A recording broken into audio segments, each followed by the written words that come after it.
results of Aaron Hernandez's tests were positive. Aaron suffered from a severe case of CTE.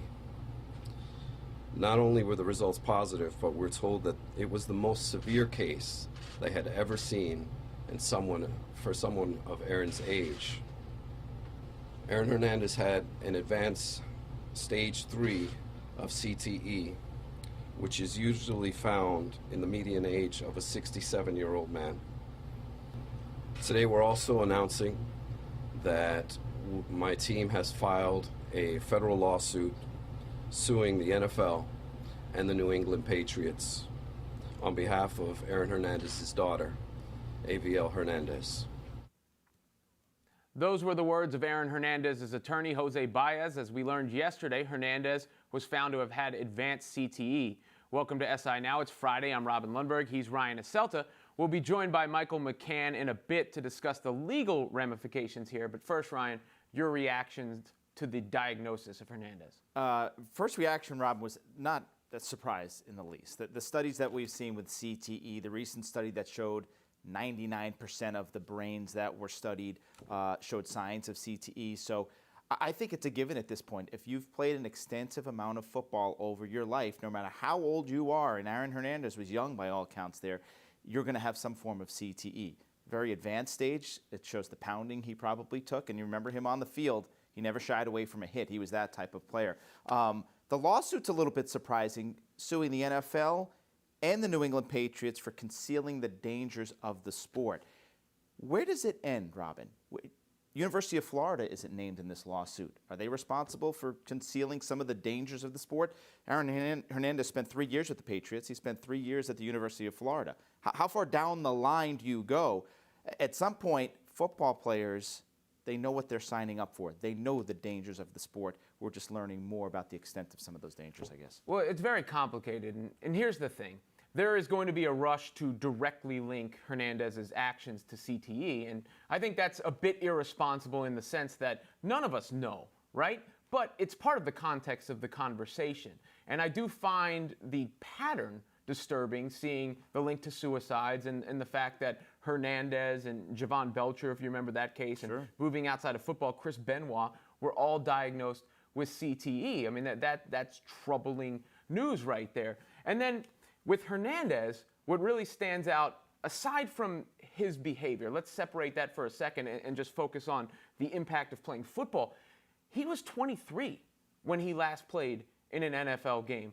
He's 27 at the time of his death, right? So you're looking at a situation where this is a guy who, between college and the pros, played about 80 football games. So that's very dramatic, and it's just another piece of evidence that really gives me, and I'm sure others, a bit of an internal conflict as a viewer, and makes you question the long-term validity and sustainability of football and the NFL. Yeah, I agree totally with that. And that link, it's tough to connect the link. I mean, the suicidal behavior, we saw it, as you mentioned, Junior Seau, Dave Duerson. There's a track record there. This is also a guy, though, who committed murder before committing suicide. Is there a link there? That's going to be tough to really put that together. And it's so difficult because the brain itself is not something we have a great understanding of. So I'm not going to, absolve people of any and all actions. At the same time, we don't know what brain damage compels someone to do, and we do know one of the side effects of CTE can be violent outbursts. And part of the problem, too, we don't know about the CTE until the player has passed away. That's a big problem. All right, well, we mentioned the lawsuit, of course, the Hernandez family has filed. For more on that, let's welcome in Sports Illustrated legal expert Michael McCann. And Michael, let's talk about this here. What is exactly the basis for this suit that the Hernandez family is suing both the NFL and the New England Patriots? The argument is that the Patriots and the NFL were allegedly negligent in the manner in which they cared for Aaron Hernandez, that they didn't adequately treat his health issues, that they didn't warn him of the accompanying risks. It's a similar argument that we've seen in other concussion lawsuits. Here, the beneficiary would be his daughter, but it's a similar construct in terms of the kinds of claims that have been raised. What do you think the NFL's defense will be against this suit? Well, Robin, I think there are several defenses. One is preemption, the idea that Hernandez was a member of the Players Association. He's subject to the collective bargaining agreement, that any grievances over his health had to have been first raised through arbitration before they go to court. That argument has worked well for the NFL in other concussion cases. Then there's workers' comp in Massachusetts. The claim might be barred because of workers' compensation law, which basically requires employers to get insurance for employees who are hurt, but in exchange, employees give up certain rights to sue. Then there's the issue of assumption of risk, that by playing in the NFL, Hernandez knew there was inherent danger. In addition, there's the issue of causation. How do we know when he got CTE? Most of his football career was before he played in the NFL. So there are all sorts of defenses for the league, and this is a very hard case for the family to win because of those defenses. Michael, we continue to enter a new landscape when it comes to CTE and football. How likely is it that the suit is successful for the Hernandez family? I think pretty unlikely, Ryan. I think we haven't seen these cases work. I think that's really the most important part of this. We've seen other concussion lawsuits brought against the NFL. Now, the league did strike a deal to settle most of those lawsuits, but as a result, the fact is that the landscape does not look very good for Hernandez. What is the legal understanding, Michael, between the link of CTE and violence? Oh, the legal understanding is that CTE certainly has been associated with higher levels of aggression, but we haven't seen CTE associated with making one become a murderer, right? That, for Hernandez to have planned out the murder of Odin Lloyd and to carry it out with two other men, I think, I'm not a doctor, but I think a lot of doctors would be skeptical of the idea that CTE brought him into a space where he became a murderer. That said, we know that CTE has been associated with suicide. So from that lens, there may be a relationship. But the science of CTE is still being understood. And I think we don't want to draw any firm associations between Hernandez having CTE and specific things that he did in his life. Michael, even if the league does win this case, how concerning should the precedent be for the NFL, given we are likely to see more instances of CTE and perhaps more cases brought forward? Well, I think this is the real part of the story. Setting aside Hernandez, he's a complicated person given what he did in his life. But the idea that at age 27 he could have that type of severity of CTE, I think has to be very disturbing for the NFL and for players, really. I'm sure players are looking at this saying, wow, that guy didn't play very long in the NFL. Look at the brain damage he suffered from. I'm sure that has to give everyone pause for concern. And then, of course, there's the issue of what do we do about it? That there's really no solution that's known in terms of stopping this. And perhaps it just comes down to players being told of a risk that this could happen, not becoming a murderer, but suffering this level of CTE and having to accept it. Could you see CTE being a defense for future crimes or a prevalence as far as a defense goes? Yeah, Robin, I'm sure that lawyers are going to follow this. Now, Hernandez is in a unique position because by virtue of killing himself, his conviction for a murder is abated in Massachusetts because of a unique Massachusetts law. But going forward, there's no question that lawyers are going to look at this and say, look, if CTE is associated with higher levels of aggression, which doctors seem to agree on, then maybe it does lead one to act out and act in a murderous state. I think that the difficulty there is that Hernandez was convicted of a murder that was planned, that this was not some sudden thing. This was something that he planned with two other men who came up from Connecticut. They picked up Odin Lloyd in his Boston house. They brought him back to a mile from Hernandez's house. They shot him. They executed him, shot him 6 times. This was not some hasty thing, right? This was a planned murder. I don't know if CTE would lead one to become a planner of a murder. Again, I'm not a doctor, but that just doesn't strike me as likely. Thanks, Michael. We appreciate your insight as always. Thanks, Robin. Well, on the heels of the Aaron Hernandez news, there was football last night. For a change, we got a solid ball game on a Thursday night. The Rams defeat the 49ers 41-39. Big night for Jared Goff. 22 of 28, 292 in the air, 3 touchdowns. Robin, did you like what you saw out of the Rams and Goff last night? Well, one half of that question, yes. I can't say I liked what I saw out of the Rams when you let the 49ers score 39 points, right? That shouldn't be happening if you want to compete and maybe unseat Seattle in the division. But you have to like what you've seen from Goff so far this year. He really didn't look like an NFL player a year ago, and now all of a sudden he's had a very nice start to this season, and we all know that's the biggest struggle that teams have is filling that position. So you can have a bad week defensively. If the rest of the roster is up to par and all of a sudden they have good quarterback play, yeah, then the Rams are viable for conversation. Yeah, I think Goff may be showing that there's something to the notion of take your lumps as a rookie. They throw him out on the field last year. He goes 0-7 towards the end of the year. Really gets knocked around. Looks like a much different quarterback. That experience maybe has helped him. Sammy Watkins finally emerges. 6 catches, a couple touchdowns last night, so that could be a big weapon for the Rams. One thing that was concerning to me, Robin, I know this was an early West Coast start, but are you kidding me with the turnout at that stadium last night in San Jose? I mean, half empty pretty much at kickoff in the second quarter. I can't even begin to, try to justify why. I mean, there's a lot of different reasons. We've talked about it. The ratings are down. People are going to less football games, but that's got to be an embarrassment for the league right now. Yeah, I mean, well, the whole 2 teams in LA thing, too, that was a talking point, right? Well, they combined attendance was less than the USC game last week, so maybe they only up. needed half a team in LA. Yeah. It's too late to bet on last night's game, but according to the Seahawks, Richard Sherman, gamblers are probably checking NFL injury reports right now. Here's what Richard Sherman had to say. Guys are tough. If you're going to play, what's the point? But I guess, from what I understand, the rule is for the gamblers, for Vegas, to make sure that the odds and everything are what they're supposed to be, which is apparently what the league is concerned about when talking about injuries and things like that. So maybe somebody should look into that, because I thought we weren't a gambling league and we were against all those things. But our injury report is specifically to make sure the gamblers get their odds right. Ryan, does he have a point?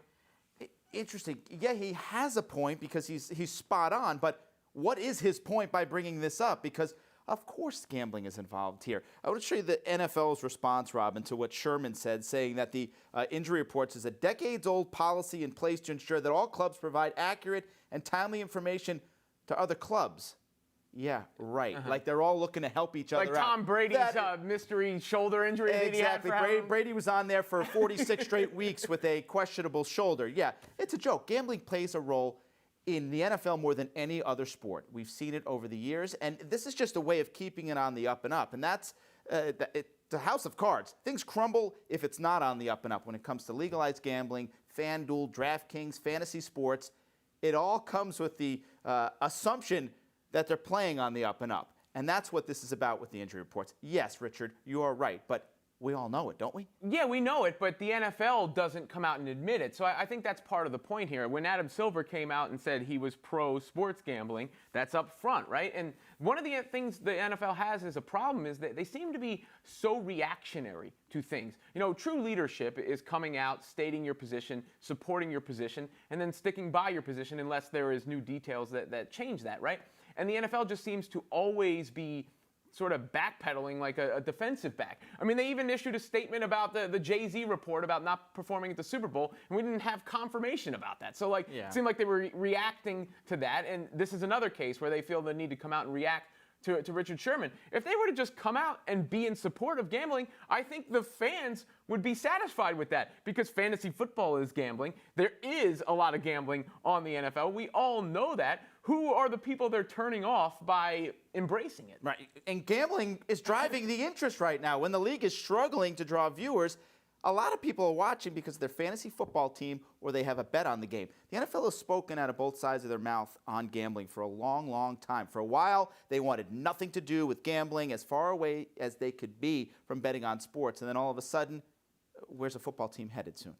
Las Vegas. So, yeah. They're waffling Connect quite a the bit. dots. Yeah. Don't need an injury report for that. No. Moving to some college football, earlier today we caught up with our analyst, Pete Mundo.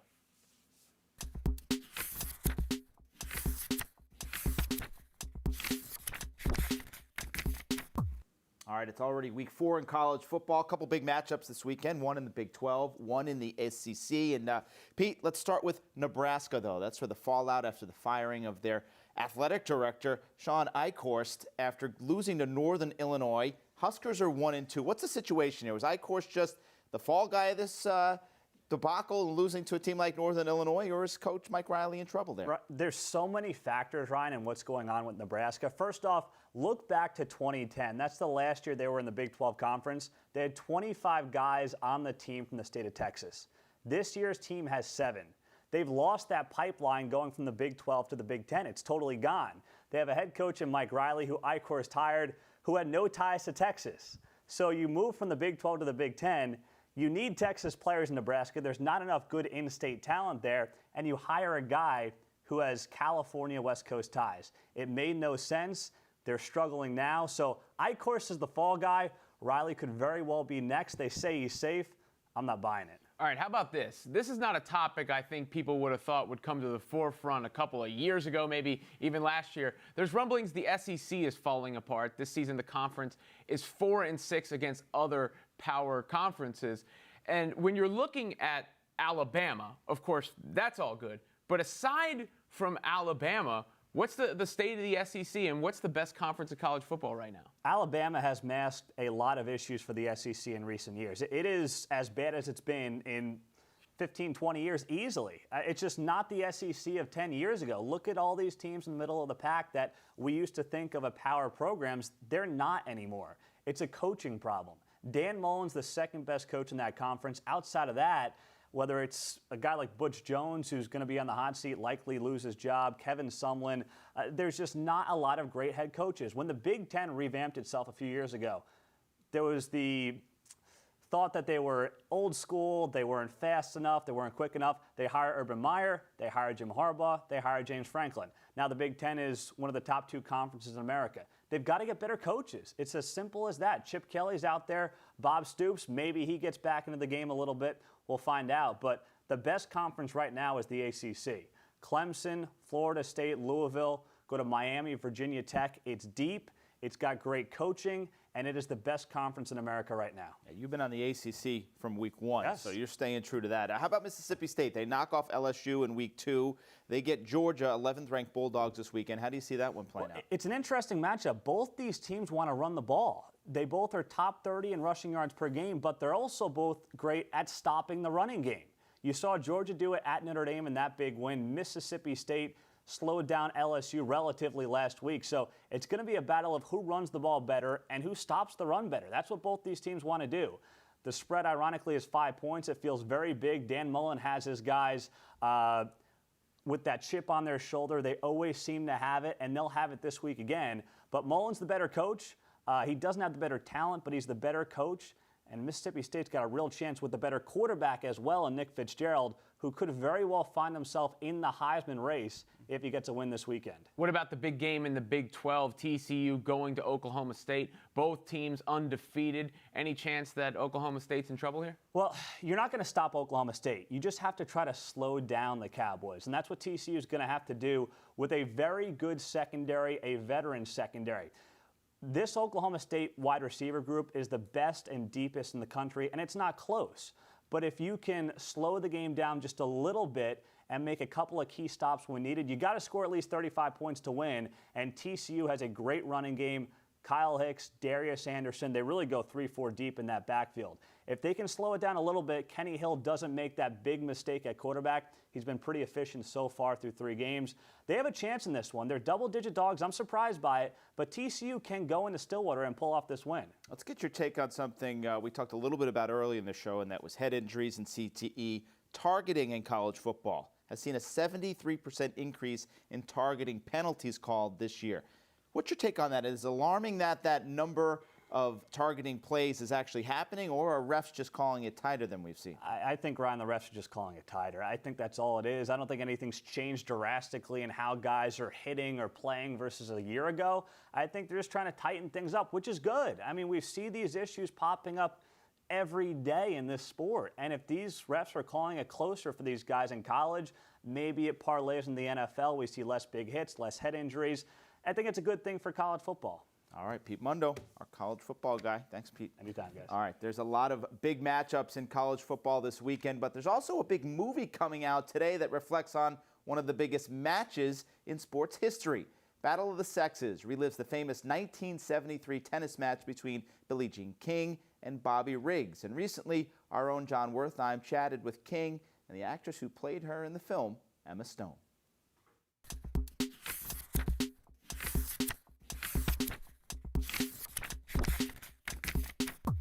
Billie Jean King and Emma Stone.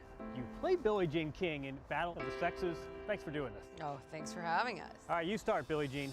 Me start? How'd you do? She did great. Are you kidding? Keep talking, Bobby. The more nonsense you spout, the worse it's going to be when you lose. I was really impressed. You It's saw amazing. yourself in her Her rendering. mannerisms, her voice, it's eerie. I told you when they announced the match, her voice. If I closed my eyes, I would have thought it was me. I'm not kidding. I was like scary. What is this like when you're playing someone who is still here and telling stories, but you're playing her 40 some odd years ago? What is it like playing a character like that? It's very interesting. I think the pressure is obviously immense because I wanted to live up to Billie Jean, which no one ever can. So I had to let myself off the hook for that. But you know, just getting to know about her life and her story and what makes her her was it was an honor. How'd you do that? A lot of research. I talked to Billie Jean a little bit, but it was mostly watching footage from the time, reading interviews from the time, reading about basically everything before the age of 29, so that I could try to create like a capsule of this human being in this point in her life without the sort of circumspect, obviously, and retrospect that she has now. Your approach for this role, do you say, I know that match, I know all about that, or do you say, wait a second, I need to... What are you I had a lot to learn. Her mother knew about it. Come on, John. This is so cute. Her mom saw the match. Yeah, it was. I had a lot to learn. And it was incredible to learn. And what's so exciting also to me is that I'm about to turn 29, and I'm about to be the age that Billie Jean was in this, and it's just so exciting to think that my generation is going to get to see this story in a brand new way and understand the shoulders on which we stand. It's very important. There's a line from the movie where the women are playing for a $7,000 purse. You come here, purse at the U.S. Open's $25 million at the Billie Jean King National Tennis Center. I want to ask both of you. I can only imagine what it's like for you, but what is it like having played this role and seeing the fruits of this? It's unbelievable. I mean, this is my first time at the U.S. Open. This is my first time in this world, in this major of a way. And so I'm just, I'm pretty stunned to see all of it, and it's just incredible. How do you feel? Yeah, how do you feel exactly? About what? About the prize money or Emma or what? How do you feel about in this movie in which you're portrayed, the women are scratching and clawing for a $7,000 purse, and you come out here in a tennis center named in your honor, where the winner of the U.S. Open is going to make almost $4 million. Well, it really makes me happy. It makes all of us happy that we're from my generation, because when we signed that $1 contract and then later did the WTA, our dream was that any girl born in the world would have a place to compete, because they were dropping tournaments. I don't think people realize they were dropping all the women's tournaments. So we were going to not even have a place to compete. So we wanted a place to compete, to be appreciated for their accomplishments and not just their looks.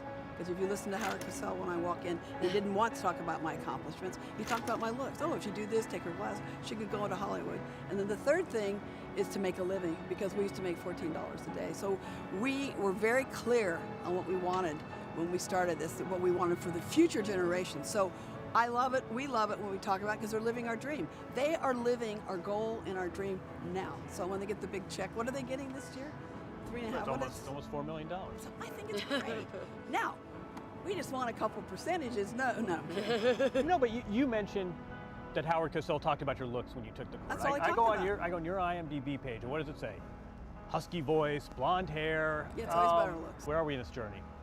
Well, I think if you look at traditional media, 95% of media is still controlled by men, and it was in my day, and we need that to be more 50-50 and reflect America, especially with different cultures and all that. We don't have it still. When we were first playing, or I was first playing, I was talking to men all the time. I went into a conference after a match every night. There were no women when we'd come in, no women that were in the news at all. Well, I was going to ask you, I mean, some of your colleagues, probably most notably Jennifer Lawrence, have talked about equal pay in Hollywood. Did that have resonance for you while you shot this? I mean, I think equal pay in general has resonance for hopefully most people, certainly for women, because women are on the receiving end of less pay. So, of course, I mean, we're discussing the battle of the sexes, the beginning of the WTA. You know, it was just like we were talking about it so often and thinking about it so often. It's incredible to be, telling a story that takes place 44 years ago. A lot has changed, clearly, what you were talking about today, the prize money and all of that, but a lot hasn't, too, across our nation. There's so much, we still have so far to go.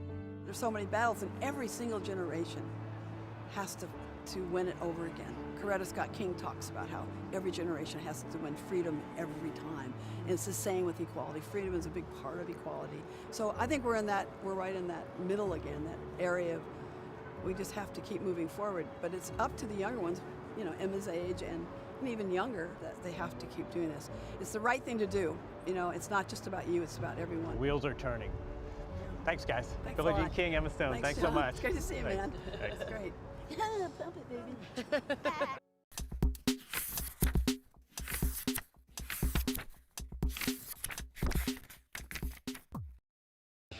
This is SI Now's Weekend Drive, presented by Toyota.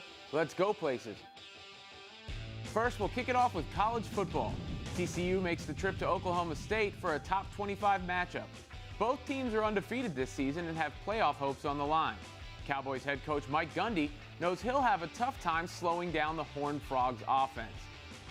TCU obviously is very good on defense and playing better on offense. They've got a number of guys that are playing 3 or 4 running backs, and the quarterback's playing with more confidence, in our opinion, this year. Still have great skill on the perimeter. So got to have a great week like always. Oklahoma State has the home field advantage on their side. In the last 36 games at home in September, OSU is 33-3. Next, we travel to Athens to see Mississippi State take on Georgia. The Bulldogs are coming off a big win against LSU, but head coach Dan Mullen knows he can't take Georgia lightly, despite playing them infrequently. We don't play Georgia very often. I think it's only the third time since I've been the head coach here that we're going to be playing Georgia, and we don't play them, I guess, how the schedule works for another 7 years after this. So, there's some uniqueness in it, but we're going to have to come out there and improve a great deal off of last week and continue to take steps forward if we want to succeed and get a win. The two teams haven't played since 2011. Mississippi State only has one victory in the series, which came in 1974. Lastly, we travel to Minnesota for some NFL action. The Vikings host the undefeated Buccaneers. Bucs QB Jameis Winston gets to see his old FSU teammate Dalvin Cook, who the defense can't take lightly. I'm pretty sure personally he has a chip, but that run like that, period, he's going to tote that rock. It don't matter if he got picked number 1 or he got picked Mr. Irrelevant.